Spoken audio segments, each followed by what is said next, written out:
Welcome back to another episode of the Sell Like a Leader podcast, the podcast for revenue leaders who are on a mission to cultivate a high-performing sales team. I'm your host, David Kreiger, founder of Sales Roads, America's most trusted sales outsourcing and appointment setting firm. Today, I'm bringing you a really special revenue leader, Valerie Schlitt. Valerie launched VSA, a lead generation agency, back in 2001 after 18 years of marketing, management, and consulting roles at American Express, PricewaterhouseCoopers, and KPMG.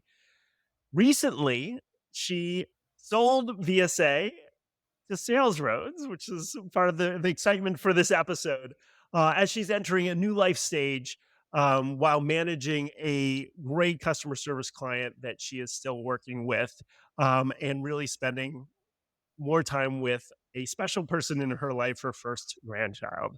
So, Valerie, I am so excited to have you on the show here today. Hey, David, I'm thrilled to be here as well.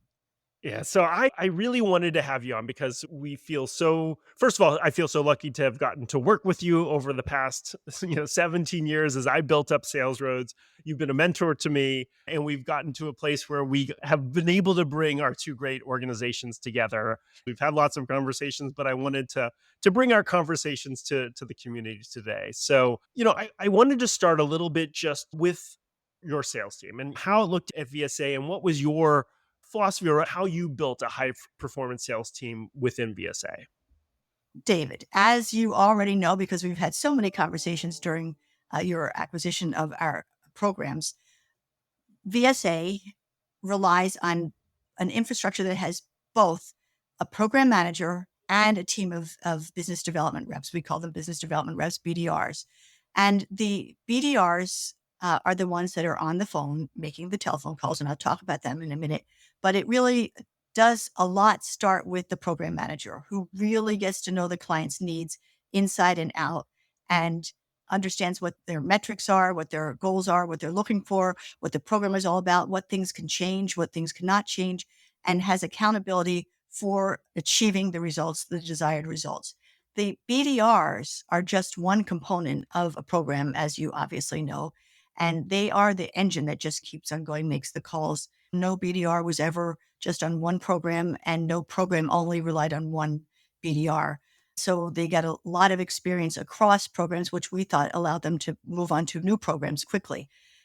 The program manager, though, was responsible for measuring the results of each BDR, comparing them against each other, and of adjusting the team if the team was not as a whole working well. Either everyone got trained or someone got moved off. So we were always, it was very dynamic. And we motivated our BDRs by letting them know what we expected from them and what they needed to achieve to stay on certain programs. And really for them, being able to work was the outcome, was the desired result. Let me just tell you for a moment, when we hired people, we didn't necessarily only look for people who had sales backgrounds. We looked for people who could engage with prospective clients very easily. And that might be someone from a call center background or sales background, but it could also be someone from customer service or from retail, someone who is very comfortable influencing others. We've had teachers influencing others. Basically, it's a combination of overall great management of a program, assigning a qualified team who knows how to engage, and motivating them and measuring results. That's awesome. And one of the amazing things I found as we went through the acquisition and merged our teams is you just had some great people at VSA that stayed with you for long periods of time, really trusted you as a leader, and really just overall had a great culture at VSA. And I'm just curious if you could talk a little bit about the culture you have and built at VSA and what are some of the elements of that.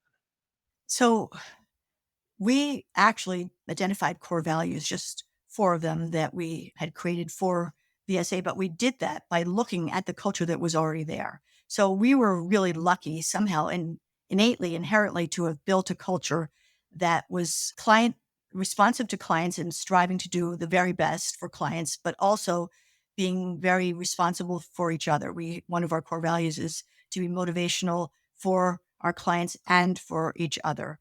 And then to always create a very positive work environment. And then we actually put them down on paper and hired against them, and constantly looked for people who could fit into our culture, and then reinforced during training, during our weekly newsletter to employees, in meetings. And everyone knew that we were collectively responsible for delivering results to clients, but also making this a wonderful place and supportive place for our employees to work. Because without having a place where you want to come to work, no one is going to be motivated to actually strive for others. They're just going to be afraid. And we didn't want that. We wanted people feeling very positive. Yeah, I think people produce their best work when they are motivated, not when they're scared. And I think you did an amazing job of doing that within your team. So I want to talk a little bit about competitors working together because that's something we've done over almost 2 decades, and I think it was very beneficial for us, hopefully beneficial for you over those 2 decades, and I think you've done that really well with a number of different companies. It's almost too harsh a word, but I think it's fun, call them frenemies. But, I'd love to get your philosophy on that, just what are some signs that you've seen over the years that a competitor can become, a good a frenemy, somebody that where you can mutually help each other. So what are your thoughts on You are correct in that I had several different firms that I still am frenemies with. that? And you were obviously one of the key ones. I think that I remember the very first person that this happened to. She was actually the person that got me into the business initially. She said, "There's plenty of business for all of us. You should go ahead and do it, and we will share notes." And that is the green light that I had, that you can actually be friends with people that are in the same industry, and you don't have to be always watching out for your turf. So I think one of the most important things is finding others that are open-minded, that want to learn, that are not so proprietary and closed and defensive, and have this more of a mentality that there's plenty to share and not that they have to be protective. And you were that way from the very beginning.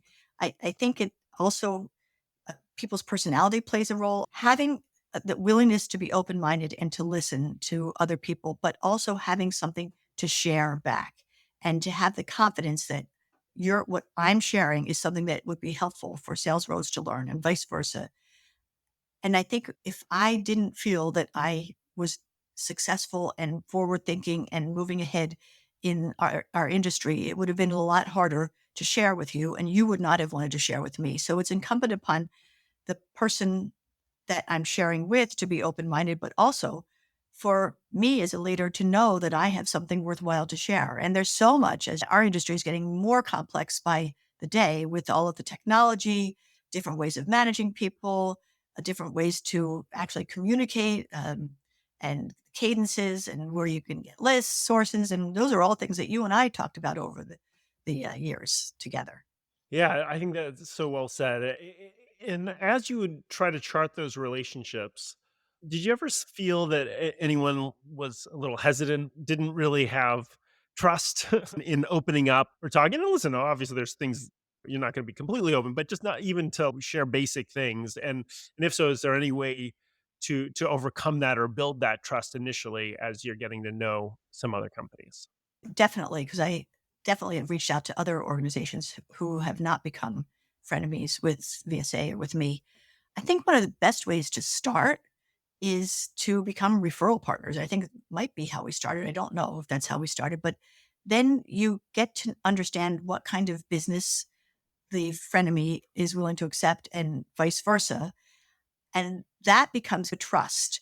And after that, I do believe that carving out a scope of what you're willing to share and what areas you're not willing to share. I have one friend of me who said, "I will share everything, but I'm not going to talk about how I get business." And so that was always off limits. So the trust that we had is that we knew that we would talk about things that we felt comfortable sharing. And then I think over periods of time, that scope can expand. Everyone wants to know what else there is to learn. And what's interesting, David, in our industry, unlike almost any other, there is no association of agencies Hmm. that do business development work. There's, of course, inside sales groups, there's marketing groups, there's lead gen groups, but they're not agencies that all come together. And we're all wanting to learn. So to create environments where you're sharing with others, and even starting small and then expanding is really a way to grow and to learn. Yeah, that's awesome. And so if you were talking to a sale, we have a lot of sales leaders who listen to the podcast, and I think you're right. There's some uniqueness to our industry, especially because there's not the trade organizations exactly and things like that. But I think this principle can apply almost anywhere in SaaS companies, other companies. Is there anything that you would say to sales leaders that can help them as they're trying to make sure their team benefits from collaborating with competitors? So we all we all want to learn.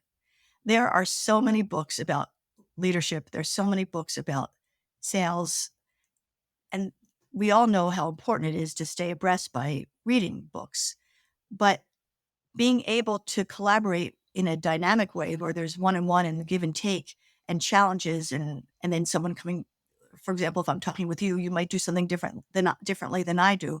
That is really invaluable. And I don't know, if someone's too protective, that's going to be hard for someone to open up and listen. But in many ways, I think that dynamic conversation is even more fruitful and more practical than reading something from a book. It's similar to going to a conference and hearing someone make a presentation, but you're right there and you could actually ask probing questions. When I talked with you, and sales leaders, when they talk to others, really, it's a way to build up the business. There really is no downside, as far as I'm concerned, in being able to share best practices. And I think that just taking information back to the teams and fueling each individual team with the new information is a great way to see progress and to see more results.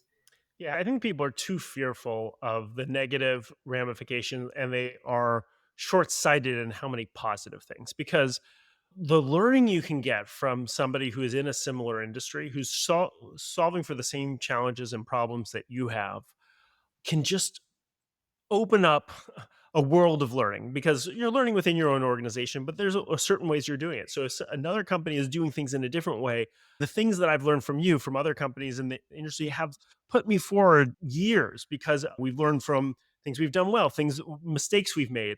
And so I think people dwell on, oh, are they going to steal business or steal this secret more than first of all, starting with the fact like where you started, where there's enough business to go around. It is a huge, and there's very few industries where there's not enough business to go around. It's about executing.